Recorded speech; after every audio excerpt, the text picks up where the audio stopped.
नमस्कार दोस्तों, कैसे हैं आप लोग। आशा करता हूं आप सभी अच्छे होंगे और आप लोग अपनी तैयारी में जुड़े हुए होंगे। रेलवे ग्रुप डी 2025 की वैकेंसी आ चुकी है। लाखों कैंडिडेट इसके लिए लंबे समय से इंतजार कर रहे थे और इसमें लगभग 1 करोड़ से ज़्यादा फॉर्म भरने की संभावना है। इस वीडियो में बात करेंगे कि जब 2026 में आप लोग रेलवे ग्रुप डी लेवल 1 में ज्वाइन करेंगे तो उस समय कितनी सैलरी रहेगी, क्योंकि 2026 में 8वां वेतन आयोग लागू हो चुका होगा। तो कितनी सैलरी आपकी बनेगी ताकि आप लोग अभी से मोटिवेट होके पढ़ सके। पूरे वीडियो को आपको ध्यान से देखना है और यदि आप लोग चैनल पर पहली बार आए हैं या अभी तक भी सब्सक्राइब नहीं किए हैं तो कर लें, ताकि जो भी रेलवे एग्जाम्स के आगे के अपडेट हो उसकी सही और ऑफिशियल जानकारी आपको मिल सके। तो दोस्तों, जैसा कि आप सभी जानते हैं कि सरकार ने 8वें वेतन आयोग की मंजूरी दे दी है।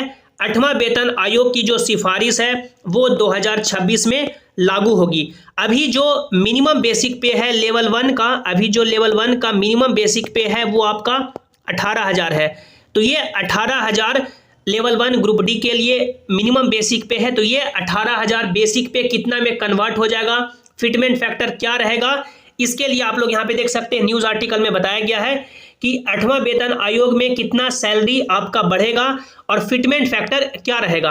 आप लोग देख सकते हैं मोदी सरकार ने 8वें वेतन आयोग के गठन की घोषणा कर दी है। जल्द ही 8वें वेतन आयोग के अध्यक्ष और 2 सदस्यों की नियुक्ति भी हो जाएगी। यह आयोग साल 2025 के अंत तक बन जाएगा। वही 1 जनवरी 2026 से 8वां वेतन आयोग लागू हो सकता है, यानी कि 1 जनवरी 2026 से 8वां वेतन आयोग लागू हो जाएगा, क्योंकि 7वां वेतन आयोग 31 दिसंबर 2025 को ही खत्म हो रहा है। क्योंकि जो 7वां वेतन आयोग जिसका अभी मिनिमम बेसिक पे जो 18,000 है वो 31 दिसंबर 2025 को खत्म हो जाएगा। उसके बाद 8वां वेतन आयोग 1 जनवरी 2026 से लागू हो जाएगा, यानी कर्मचारियों की बढ़ी हुई सैलरी 1 फरवरी 2026 से आने लगेगी। जब तक आप लोग रेलवे ग्रुप डी लेवल 1 में 2026 तक ज्वाइन कर लेंगे तो उस समय लगभग फरवरी महीने से 8वां वेतन आयोग के अकॉर्डिंग आपकी सैलरी बननी शुरू हो जाएगी। केंद्र सरकार की घोषणा से केंद्रीय कर्मचारियों और पेंशन भोगियों में खुशी की लहर है। जितने भी सेंट्रल गवर्नमेंट के एम्प्लॉय हैं जो अभी वर्तमान में कार्यरत हैं या जो रिटायर हो चुके हैं, उनमें यानी मान सकते हैं 8वां वेतन आयोग की काफ़ी ज़्यादा डिमांड थी। अब घोषणा के बाद उनमें काफ़ी ज़्यादा खुशी की लहर है। आप लोग देख सकते हैं मीडिया रिपोर्ट्स के अनुसार माना जा रहा है कि 8वां वेतन आयोग में फिटमेंट फैक्टर 2.57 से बढ़ाकर के 2.86 करने का प्रस्ताव रखा जा सकता है। जब 6ठा वेतन आयोग आया था तो उस समय मिनिमम बेसिक पे लेवल 1 का 7,000 था। उसके बाद जब 7वां वेतन आयोग आया तो 7वां वेतन आयोग में फिटमेंट फैक्टर 2.57 रहा और 7वां वेतन आयोग में जैसा कि आप सभी को मालूम होगा कि अभी मिनिमम बेसिक पे 18,000 है। तो जो देख सकते हैं ये जो 7वां वेतन आयोग आया था वो 2016 में आया था। उसके बाद 2026 में ये कि 8वां वेतन आयोग आ रहा है। तो फिटमेंट फैक्टर पहले जो 2.57 था उसे बढ़ाकर के 2.86 करने का प्रस्ताव रखा जा रहा है और 2.57 से डेफिनेटली ज़्यादा ही होगा, क्योंकि महंगाई का दौर बढ़ चुका है। जब पहले बढ़ोतरी सैलरी में 2.57 से की गई तो अब तो मान सकते हैं ज़्यादा महंगाई है, तो डेफिनेटली 2.86 के अकॉर्डिंग तो फिटमेंट फैक्टर आपका रहेगा ही। यदि सरकार 2.86 फिटमेंट फैक्टर रखती है तो ये जो आपका सैलरी है मिनिमम बेसिक पे लेवल 1 का वो 51,480 रुपये हो जाएगा।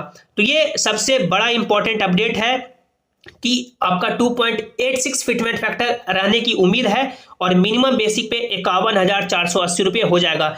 मीडिया रिपोर्ट्स के अनुसार कर्मचारी यूनियन और अन्य कर्मचारी संगठन 8वें वेतन आयोग में फिटमेंट फैक्टर को 3 तक रखने की मांग कर रहे हैं। जितने भी संगठन के लोग हैं, यूनियन के लोग हैं, वो तो डिमांड कर रहे हैं कि फिटमेंट फैक्टर 3 तक रखा जाए। तो 3 तक हो जाता है तो और बेहतर होगी, लेकिन मिनिमम यदि 2.86 भी रखा जाता है तो 51,480 रुपये बेसिक पे होगा। यदि 51,480 रुपये बेसिक पे हो जाएगा तो सैलरी लगभग मान सकते हैं, जैसे एग्जांपल से कि आप लोग यहाँ पे देखें 51,480 रुपये आपका बेसिक पे हो गया। 51,480 रुपये यदि आप लोग एक सिटी में पोस्टेड होते हैं तो 30% आपको एचआरए यानी कि हाउस रेंट अलाउंस मिलेगा। लगभग 15,000 के आसपास, 51,000 और 15,000 लगभग मान सकते हैं कि 66,000 के आसपास ये आपका हो गया। प्लस आपका ट्रांसपोर्ट अलाउंस बनेगा लगभग मान सकते हैं 3 से 4,000 के आसपास। तो ये सैलरी लगभग 70,000 के आसपास क्रॉस कर जाएगी। उसके बाद महंगाई भत्ता और आपका ऐड होते जाएगा, हर साल बढ़ते जाएगी। तो वो मान सकते हैं मिनिमम यदि 2.86 फिटमेंट फैक्टर रखा जाता है तो सैलरी आपकी लगभग 70,000 हो जाएगी। अभी कितनी सैलरी बन रही है तो आप लोग देख सकते हैं, ये दिसंबर 2024 का लेटेस्ट सैलरी स्लिप है, लेवल 1 का देख सकते हैं। अभी जो ग्रॉस पे बन रहा है वो 35,921 रुपये, क्योंकि देख सकते हैं बेसिक पे अभी 18,000 है, महंगाई भत्ता 53% है, एचआरए 30% के आसपास मिल रहा है एक्ससीटी में, ट्रांसपोर्ट अलायंस 2066 मिल रहा है, ग्रॉस पे लगभग देख सकते हैं 35,921 रुपये, लगभग 36,000 के आसपास बन रहा है। तो जब आप लोग 2026 तक ज्वाइन कर लेंगे तो सैलरी आपकी लगभग 70,000 के आसपास पहुंच जाएगी। तो ये आपके लिए सुनहरा मौका है, गोल्डन अपॉर्चुनिटी है कि इस साल जो वैकेंसी आई है इसमें आप लोग अच्छे से तैयारी करें। जो भी गाइडेंस होंगे, जो भी सही इंपॉर्टेंट अपडेट होंगे, जेसिंग क्लासेस आपको सही और सटीक जानकारी प्रोवाइड कराता रहेगा। तो चैनल को आपको सब्सक्राइब करना है, वीडियो को लाइक करना है, और सभी इंपॉर्टेंट अपडेट और नोटिस पाने के लिए आप लोग इस टेलीग्राम जेसिंग क्लासेस से ज्वाइन हो जाएं, ताकि जो भी अपडेट हो, जो भी नोटिस हो, यहाँ पर आपको मिल सके। मिलते हैं अगली वीडियो में। Thanks for watching, have an awesome day.